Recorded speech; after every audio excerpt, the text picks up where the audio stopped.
Hi everyone, the Simple Dad here. In this video, I'll show you how to speed up a video clip on your Reel timeline. So if you want to create a Reel, however you want to speed up a video, then let me show you how to do this. So here we have Instagram open. We'll tap on the plus sign to post a Reel. We'll go ahead and select a video which we want to post on Instagram Reel. Tap next. We'll go ahead and tap next. And then we'll go ahead and tap on edit timeline to look at it on the timeline version. Now, if I want to speed up this video on the timeline, I'll go ahead and select it. Then I'll find something called speed at the bottom. Now I'll go ahead and increase the speed by taking it to the right. The speed ranges from 1x to all the way till 10x. The more bigger number, the more quicker your speed will be of that video clip. We'll go ahead and leave it as 4x and then tap tick.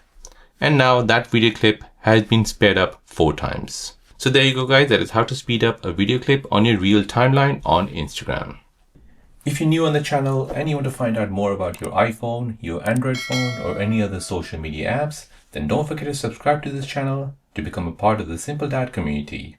Hit the like button if you find this video useful.